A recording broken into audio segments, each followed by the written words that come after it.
Payment, Part 3. Smuggler's Gamble. Covey hurried down the passage, clutching his side and trying not to breathe. This, of course, didn't work as planned, and he was forced to draw a lungful of Atmo that turned into a gasping cough of pain halfway through. He took a moment to recover, holding a reinforcement strut for balance as his lower ribs' screams dissipated. All right, new plan. Short, rapid breaths. Whoa! Little shallower. Concentrate. Probably should have hit the medical bay with Fenn first. Pretty sure they had taught him something about pain management for that 2-revolution military stint. Nothing came to mind now. He carefully descended a flight of stairs, wondering if, when this was all over, he should remodel into an elevator system. Probably wasn't worth it for a ship this size, unless he intended to have a lot more broken ribs. He felt a slight tingling through his fingertips. A few minutes until the ship reached the FTL lanes. 3-dimensional creatures weren't meant to travel through higher dimensions. Hyperspace jumps always messed with sensory organs a bit. He had time to get down one more flight of stairs and through another passage before the tingling intensified, zinging streaks of electricity up his arms and along his legs toward his spinal cord. He carefully settled himself on the deck against a wall. Officially, creatures were supposed to be seated and strapped in, but that was way overkill. Ship manufacturers had to protect against lawsuits, and a jump wasn't that bad, as long as you were inside a ship rated for FTL travel. The electrical surges through his nerves were happening more frequently now. It didn't hurt or mess with his motor functions, more annoying than anything else, and it'd be over in less than 10 seconds. He closed his eyes and rested the back of his head against the wall. Any moment now. A jolt kicked at his abdomen, briefly shooting pain across his side. His brain paused for a fraction of a moment, rebooted to the vague feeling of nausea and dizziness. He braced his arms against the floor as the deck seemed to spin under him. Then it was over and he was blinking to clear his vision. 30 seconds and a huge chunk of void behind him. This far from the core, there weren't even proper relay stations. He'd heard that larger yachts and cruisers guided by relay stations didn't feel a thing through the FTL lanes. The upper classes and core worlders didn't have to deal with the discomfort. Covey liked the jump, reminded him that somebody, somewhere, had looked at the impenetrable distances that walled species away in their own prison cells and had fought back.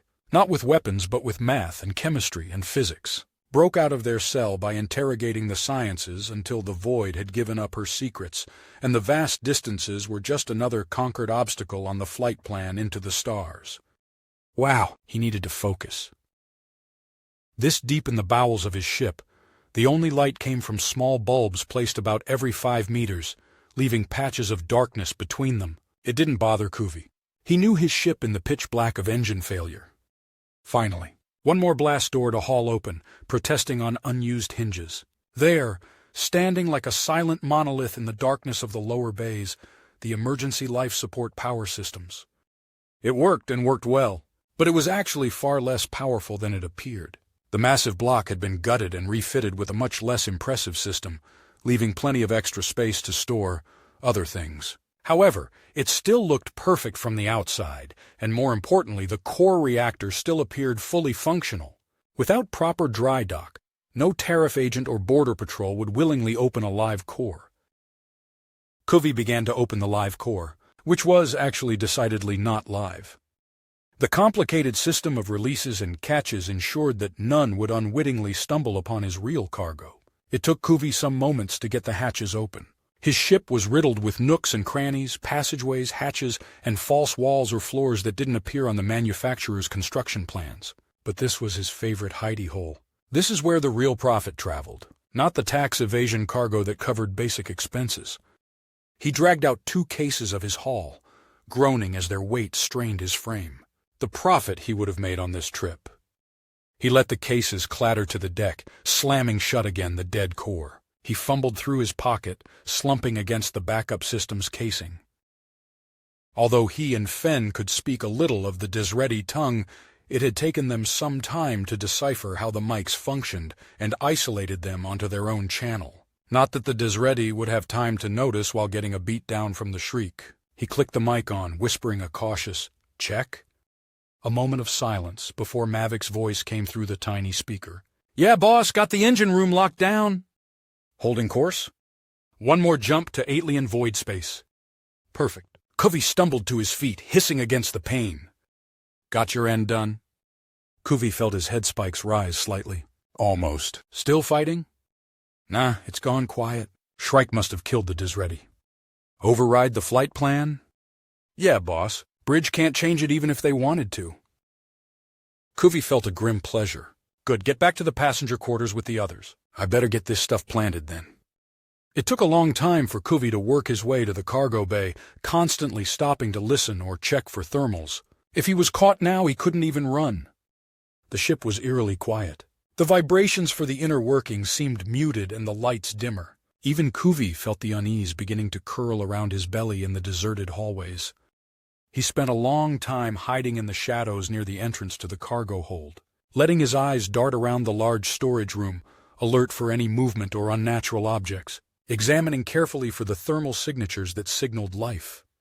Nothing, just the wooden construction materials recorded in the ship's logs. Covey cautiously moved into the lit hold, pausing for a moment as he half expected one of the monstrous bodyguards to step into the light opposite him. Mentally chastising himself, he hurried as fast as he was able to the stacks of lumber arranged around the bay. Time to find a way to hide these cases without... The stacks of Disretti belongings caught his eye. He breathed an insult to himself. Of course. He lugged the cases the final distance, looking for a way to integrate them both convincingly and obviously. He paused, frowning at the load restraints. The safety latches were undone. Fenn would have never forgotten. Covey spent several moments fighting his curiosity before carefully unlatching the first of the cases under the tampered-with restraints. He took a step back in surprise before continuing to the next case, then the next. Weapons. Pulse rifles, handguns, concussors, blades, pikes, even putty explosives and non-lethal options. Void, take him, pikes! The threat of hull breach and existence of sensitive systems nullified any threat of projectile weapons aboard a ship. Miss one shot and weaken a hull and everyone dies. It's that simple. Even military ships were rarely armored. The reduced mass made entry and exit from Atmo possible, and ion shielding dealt with plasma cannons more effectively than alloys. But in the cramped passageways of the internals of a ship, pikes would give the Disretti an advantage against the Shriek. Claws, horns, and multiple times the mass meant nothing if you couldn't get within range of your opponent before impaling yourself on a spear. Many of the cases were empty. The plan would still work if the Disretti had come out on top in the little scuffle. Covey just preferred dealing with the somewhat less volatile Terran than the Disretti leader. Either way, though, Covey could hide half of this stuff, and a lot of someones were still going to prison for a very long time. He was very inclined to doubt there was paperwork on even the smallest weapons here. Covey shoved the case under the restraints. He didn't have to make it any more believable than that, and he'd be surprised if anyone noticed the drug citations buried under all the weapons charges when they were hauled away at the checkpoint. He stood for a second, tapping his fingers against his quad. The Terran couldn't have not known. He didn't strike Covey as a creature without a plan. It's almost like he wanted to get caught. Covey's name was on the ship's logs. His crew was outnumbered and unarmed. His cargo inventory showed nothing but lumber. Obvious hijacking, right? Right. Ah! Covey hefted several blades from a case and balanced a pike over his shoulder. They made it over halfway to the bridge before they found the first body. Covey had first stopped at the passenger quarters. Fenn was in bad shape, but stable as long as he experienced no further trauma and received better medical attention soon. Covey handed out blades, calling Bulver and Mavic to escort him to the bridge after stealing some painkillers from Fenn. His side would be fine when they kicked in, providing there weren't any floating bone fragments to puncture anything too important. The body was mangled almost beyond recognition. Claws had raked across the torso, shearing through flesh and bone alike. Deep scoring marked the sides of the passage. From blades or horns, Covey couldn't tell. The shattered remains of a pike lay in a pile, and a non-lethal was thrown away from the body. Non-lethal options were safe for onboard ship use, but the beanbag rounds were probably ineffective against armored scales. There were 5 more bodies as they crept toward the bridge. Still, the ship was unsettlingly quiet. Covey could tell his 2 crewmen were as unnerved as he was. He strained to hear any sound but the distant rumble of engines and life support, to see any thermal signatures. But there was nothing. Twice, Kuvi started hard enough to jar his side, convinced he had seen the shadows of a monstrous shriek looming from the darkness behind a door. The voice boomed from the speakers, louder than Kuvi thought sound would ever be again. He almost dropped his blade as all three of them started violently. "Captain Kuvi, please report to the bridge." "Captain Kuvi, to the bridge?" The PA system wasn't that loud, but his ears seemed to ring and his heart tried to batter its way through his cracked ribs as the echoes died through his ship. His crewmen each let out a spat of muffled swearing. The cheery tone of the Terran was so at odds with the atmosphere of the ship that Kuvi felt his spines rising. He ground his teeth to bring himself back under control. Kuvi squared his shoulders, jerking his chin toward the bridge for Bulver and Mavic to follow. There was heat spilling from the rent doorway out of the bridge. Lots of heat. Despite himself, Kuvi checked his step just before entering. He adjusted his grip on the blade, casting a look over his shoulder for the reassuring aggression of his crewmen. Bulver and Mavic both had their spines flared. They'd served with Kuvi in his mandatory military service, then spent several revolutions as privately contracted anti-piracy muscle on border worlds before Kuvi had run into them again. Good fighters. He stepped through the door. His crewmen pushed after him on either flank, covering the blind spots on either side, ready to put their weapons to use. The Disretti were clustered along one side of the bridge in various groups. They were silent, leaning on spears or blades. There were roughly half of them left, and a third of those seemed to be in various stages of injury. The leader, fur matted with blood along his shoulder, glared sullenly at Kuvi. The other side was occupied by the Shriek. The cloaks were gone, leaving them in simple trousers and sleeveless shirts. The dull gray of armored scales blended into the walls of the ship, and their horns nearly reached the ceiling. The muted colors were broken only by the glitter of their baleful stares.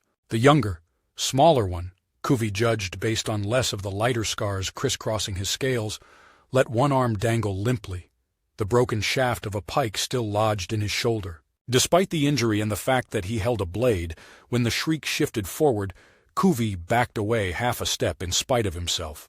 The smaller one was 3 times his mass, and he had no doubt could kill him in several different ways.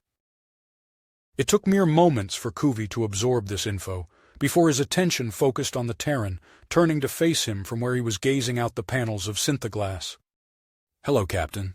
The Terran was wearing his suit and helmet again, though the face mask was retracted to see his features. Kuvi said nothing. The Terran glanced at a display. "You have a little over 25 minutes before we reach the next relay station at the jump point, if I understand your instruments correctly. Have you decided how you're going to get us past?" Are you serious?" Kuvi's spines flared in exasperation. "You hijacked my ship, lied to your mercenaries, killed or injured my crew, and now you expect me to smuggle you, your Shriek, and what, 25 Disretti? Past a checkpoint at a core world? Even if I could get creatures through inspection, I don't have enough places on my ship to hide. The Disretti have proper ID. Settlers shipping out to a planet near our destination. That should diffuse suspicion from their weaponry. You need only worry about hiding me and the Shrike." Kuvi took a deep breath, glanced at the gigantic forms to his right. "Listen, by the time you fight your way through the Disretti and us, checkpoint security will be wondering why you don't know the correct docking procedures. Then they'll want to know where the captain is. You can't get out of this." "What makes you think I'd fight with you?" The Disretin charge spun the tip of his blade on the deck like a top. "Because I haven't lied about your fee, and because I have nothing of value to you, and this Terran has already been responsible for many of your kind's deaths on my ship." The blade halted its spin. "He's right," the mercenary muttered. "In fact, I don't understand why you're not after his blood now." Kuvi summoned the dregs of his confidence. "My crew and yours could take these Shrike. Try it." The Shriek's voice was like grinding cinder blocks. With a grunt, he shook off the hand his companion, stalking forward, claws sliding out with the shick of a whetstone over a blade. Drops of blood spilled from the fingers of his other hand, tracing lines down his arm from the spearhead jutting from his shoulder. The Terran barked something in another tongue, and the Shriek halted, fangs baring in silent menace. The Terran spoke again, followed by a growled opinion of the other massive creature. The Shriek backed down slowly. Kuvi swallowed hard, wondering if he dared check his pants. "Captain, do you know what this is?" The Terran held up something in his fist. Kuvi frowned. Dead man's switch, the Desret muttered with a sullen glare. Yes, this relay station has traveled enough I'd get picked up sometime or another. The Terran tapped the side of his helmet. I'd survive a hull breach. Unfortunately, the rest of you would not. I'm tired of all this fighting, Captain. Get me through the checkpoint. It was barely enough time to prepare.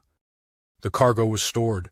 The contraband was relocated and secured, thankfully without the Desretti's knowledge. The weapons were adjusted with the least big and scary on top. He had drilled the Desretti on their stories as settlers on a remote planet until he was confident it was as believable as their identification. The wounded were hidden away in corners or passenger rooms with orders to be resting when the time came. Kuvi had personally triple-checked every detail. It was perfect, yet his mind still raced over every detail in an endless loop. He stood in front of the synthoglass, gazing numbly at the approaching relay station. 3 minutes. He rubbed the band around his wrist. The Terran had made them wear it, everyone but the Shriek. It was some kind of fitness tracker. Location, heartbeat, mic, even oxygen levels in his blood. It might as well have been manacles. If he did anything the Terran didn't like, his ship was venting atmo. No way to search for explosives if you couldn't evade location reporting. Kuvi muttered something under his breath. He couldn't think of a way out of this one. The Terran approached from behind him, and Kuvi felt the spikes flex along his spine. He stood, staring with Kuvi at the massive station, watching a ship disappear through the relay ahead of them. The fact that this jump point had had a relay station constructed around it spoke of how inhabited this patch of void was. Kuvi finally spoke. "Why are they hunting you?" The Terran didn't answer for a long while, breathed out a lungful of atmo. "I was on the wrong side of a war." "The war?" "There are a lot of wars." Kuvi turned, hand unconsciously going to the blade in his belt, however useless weapons may be against a dead man's switch. "The war from the stories. The war against the first species to ever contact your kind." The Terran made the concussive barking sound again, baring his teeth. It was a bitter sound. "Contact? Is that what species call it? They did a little more than contact my kind." Kuvi worked his jaw. "What will they do if they find you?" For the first time, the Terran's voice slipped. "I hope they kill me." Kuvi stood watching the world slowly growing larger, shaking the tingling from his fingers. Relay stations made the jump much more comfortable, though not perfect. The nausea was already fading. This planet was colored in greens and blues. He had heard once that it boasted nearly 40% of its surface as liquid water. "Welcome home, Captain Kuvi. You are Atlian, are you not? As well as your 2 companions that entered the bridge with you." "I've never been—" "Welcome home all the same." The Terran slid the face mask closed on his helmet, computerized voice monotoning on, "It's showtime." Kuvi barely remembered the final preparations. Barely remember personally hiding the Terran. Didn't remember docking at all. It seemed that before he had time to think again, to get his thoughts ordered for what he was about to attempt, he was greeting a customs official with a false smile and raised spines, exchanging meaningless pleasantries while the inspector tapped at her data pad. "Everything looks good." The official looked up from her device with her head spikes raised. "Shall we go?" Kuvi gestured for her to enter his ship first. "After you." Her raised spines were slightly limp at the tips. Kuvi was thankful he had entered Atlian void space at the end of this world's turn. She had probably completed almost her full work shift before his ship had even docked at the station. Tired meant laxity, meant mistakes. In all seriousness, if Kuvi had ever wanted to smuggle creatures through a core world, this was likely his best chance. Same species, end of this world's turn, boring cargo of lumber bound for a peaceful, if mostly uncolonized, piece of void with a group of settlers. Nothing remotely interesting to raise any kind of interest. Even the station they were routed through was small. Bound for a border world, they had been funneled away from the major starways toward the primary FTL lanes, instead being directed toward a far orbit station that barely held 2,000 creatures. You could barely see the world this far out. The problem was living creatures. Cargo was easy to hide behind walls or under decks. But living things had annoying habits like needing to breathe and producing heat. Cargo was ambient, didn't make noises with beating hearts, and didn't expel gases. He'd have to convince them to scan the wrong areas. She stopped in the center of the cargo hold, spinning once on her heels to take in the load, and a few of the Desretti lounging in one corner. Kuvi drew a deep lungful of atmo, cranking all his charisma up to 11. Time to distract and charm. All right, hold looks good. She checked something on her datapad. Passenger quarters or kitchen next. Kuvi deflated slightly. He finally regained control enough to mutter something which she ignored, instead beginning to climb the stairs out of the hold to his passenger quarters. Covey watched her step up the stairs for a few moments, until one of the junior officials coughed politely and tapped him on the elbow. He followed, pushing the tracker up under his sleeve. It was like that for every item on her checklist. Barely one spin and half a glance and they were moving on. All the while she chatted pleasantly about nothing.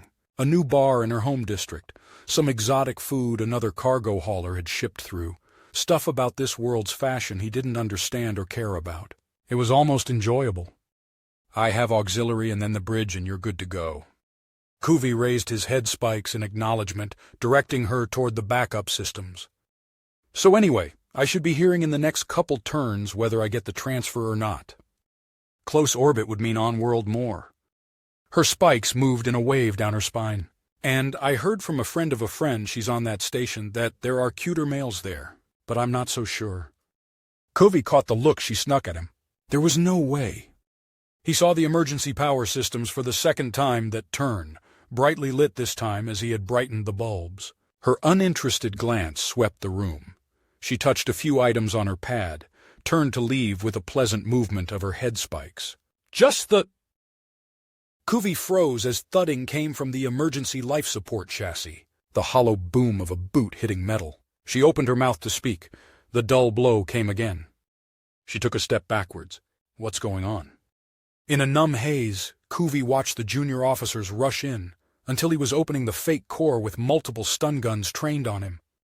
There was still a chance. He could still talk his way out of this. Surely they'd believe an Atlian over some unknown species. How could a creature be this stupid? Not like it mattered. A bomb was about to go off.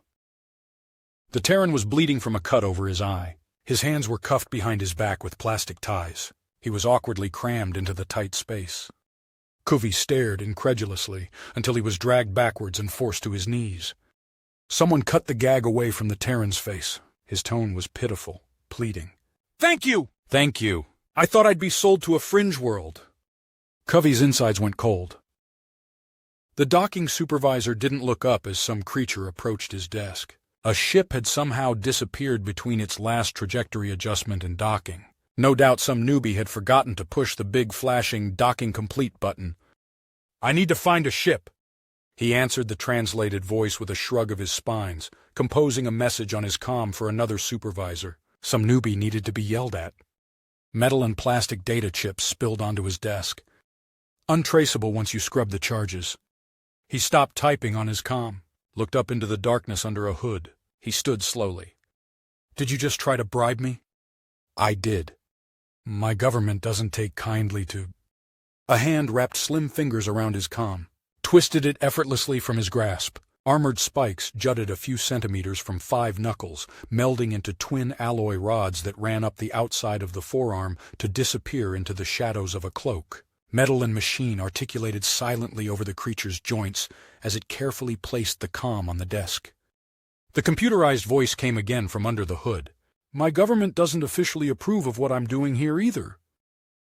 The supervisor wavered with indecision for a moment before lunging for the PA system. The cloaked figure was instantly blocking him, barely recoiling as it took the full momentum of his charge. The creature spun in a half-turn, seizing the front of his shirt to wrench him bodily over its hip. The supervisor slammed onto the deck. It followed him fluidly down, pinning one arm under its backwards-facing knee, never letting its hand release the front of his shirt. He could feel the prick of the metal knuckles under his jaw. I said I'm looking for a ship.